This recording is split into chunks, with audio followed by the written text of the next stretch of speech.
My name's Kane Vincent Dyer, and I robbed over 100 banks between 1999 and 2001. This is how crime works. For anyone out there that is watching this and you think you're going to go commit bank robberies the way I did, or I'm telling you in here, you're going to find yourself in jail. Leave bank robbery alone.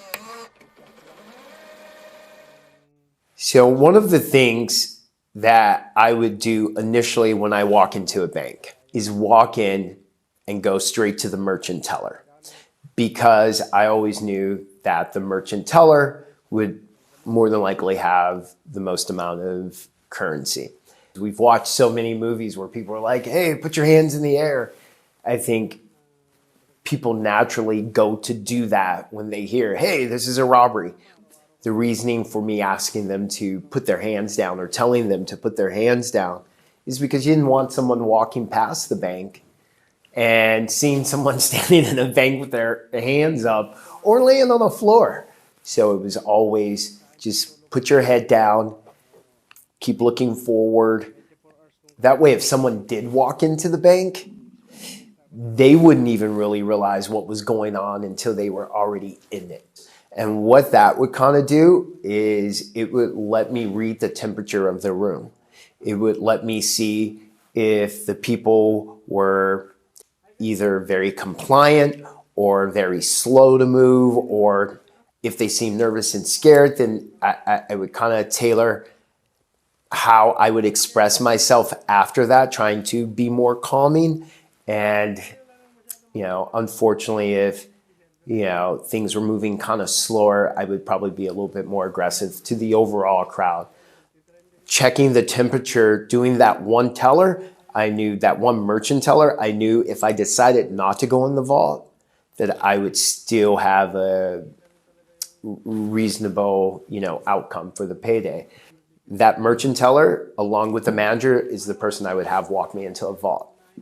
And like I said, if they were just a little too afraid or anything, then there are times where, I wouldn't go into the vault.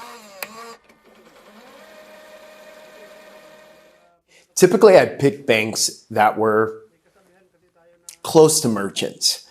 That way, I knew that that bank would more than likely be the banker for all those merchants that were there. And that would mean that that bank would more than likely have more cash on hand. The other thing was it always had to be a bank that was relatively close to multiple interstates. And one of the other things was how the bank was set up. Were there multiple ways that I could enter or exit? Like casing a bank would consist of me watching the employees. And I would always watch to see who looked like they were in the most control. So sometimes I'd case a bank for a day and a half, and then go, if it was a bigger bank. And I would watch the flow. I'd watch the timing of the flow. I'd watch the pickup. I took probably, a few weeks, a month off, and just taught myself everything about banks. At that time, got in a hold of all different types of bank manuals,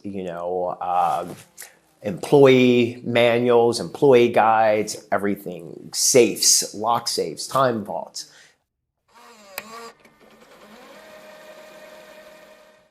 During my bank robberies, as far as attire would go, I would just always try and fit in whatever element was present. It was always pretty much just dressing down, jeans, a jacket, trying not to stand out too much. I definitely used the crazy glue to protect my fingertips and my palms. I would always wear a pair of glasses, always a baseball cap, and that seemed to cover enough. The mascara would be basically, it depended where I was. If I was in a place where there are more ethnic people, I would typically do a beard. If I was in a place where there were less ethnic people, I would more so sometimes going clean shaven or a really light shave. I would actually look at weather conditions because, of course, in an area where it's going to be raining or overcast, you can layer more. If it was sunny outside, there are a lot more people out. So there's probably more chances for me even to blend in. On a rainy day, though you get to bundle up, you still get to know that there aren't a lot of people out. So people are going to probably be looking at you. In certain cities, you had to account for different times that I would be going into a bank, not getting stuck in a rush hour traffic. Though there were banks that I absolutely would do it rush hour just because it would take longer for law enforcement to get to me if there was a lot of traffic out. So we've seen in movies that cops have this response time of about 3 to 5 minutes.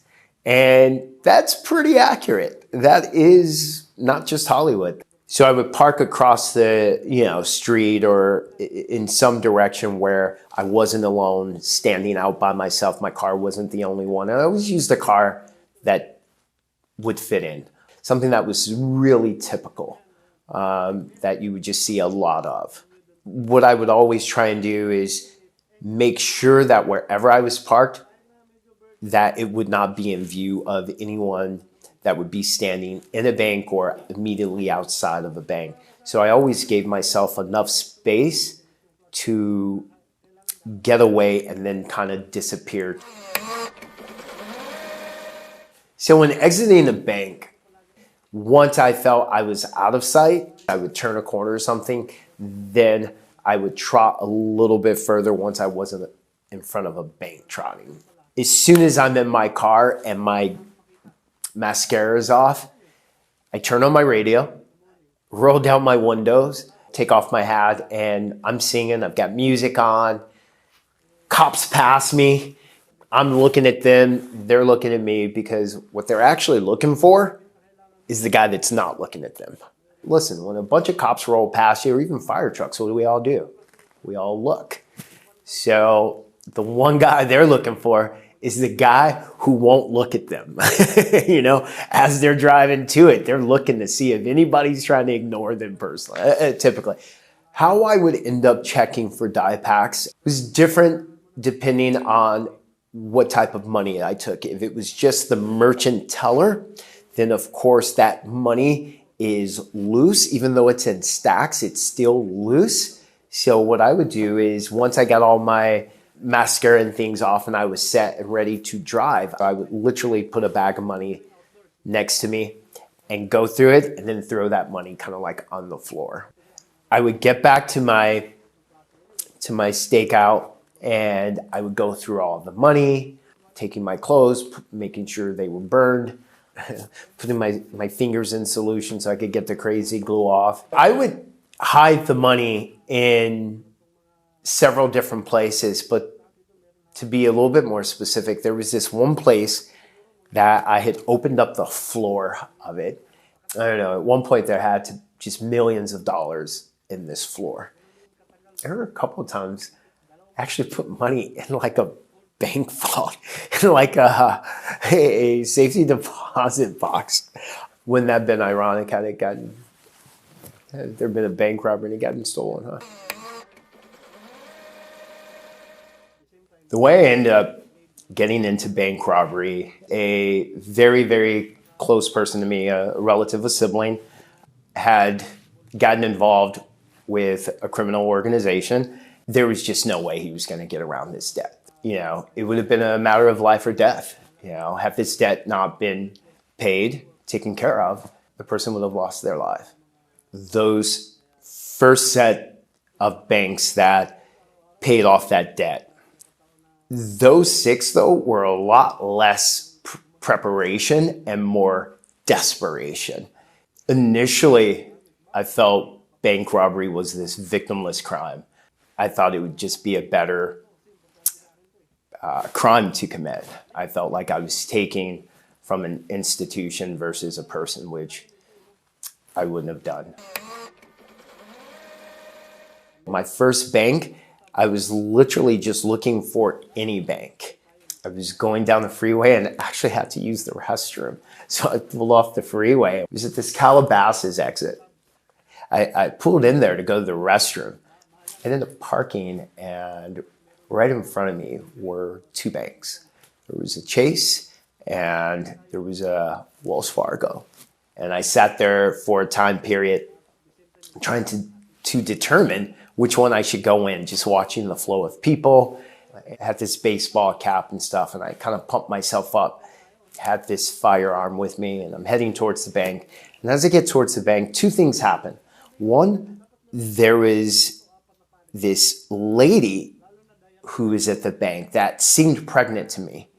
And it was just like, I can't go in there while a pregnant lady's in there. She gets scared and, the baby's harmed. So I was like, well, I kind of turned back. And as I went to turn back, there was this car window right there.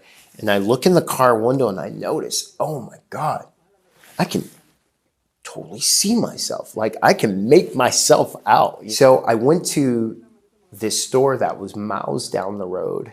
I ended up getting this backpack, and I also got some mascara and some crazy glue to put on my fingertips as not to leave any fingerprints, because I didn't want to walk up to the bank with gloves on, which is, to me, pretty obvious. It was a sunny afternoon.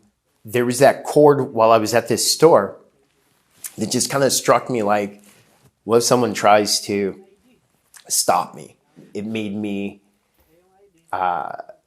purchase a replica, like an air gun or something like that, but it looked very, very authentic. So I purchased that and decided to use that in the robbery instead.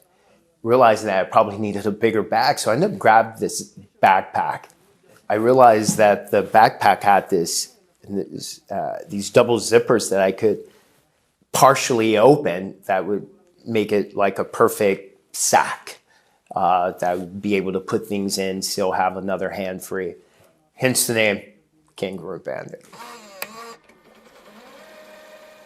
When my consciousness started to awaken again, I think I could no longer hide behind the life and death, imminent danger that was there before. I know if I would have kept doing it, I would have got caught. When I decided to turn myself in, of course I let my family know first, and then my attorney and we contacted the FBI. And at first they were like, yeah, oh, absolutely, absolutely. What I did not know at that time was someone had already kind of given them my name. I contacted them on a Wednesday and had planned on meeting them on a Friday. And instead they were like, no, we're not waiting on you to come in. They did this huge raid on my home on a Thursday night.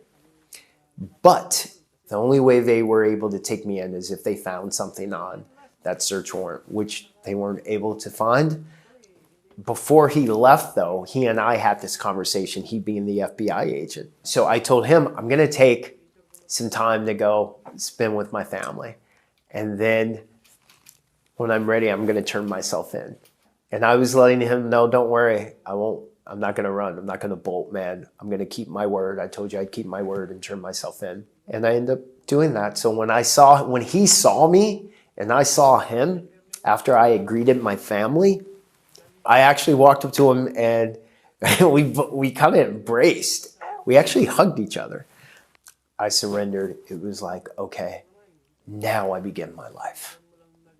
Well, I did not understand back in that time the psychological tolls that the victims suffered, the heavy cost I was having others pay to get out of the situation I was in. And so what I've done in an attempt to rectify that or to make right, I've worked with victims. I've worked with ex-offenders, and hopefully any victim that suffered at my hands and because of my actions, maybe they can take some comfort in knowing that today I actually you know, I've tried to wrong that. I didn't try. I like to think I am righting those wrongs. Volunteered for years.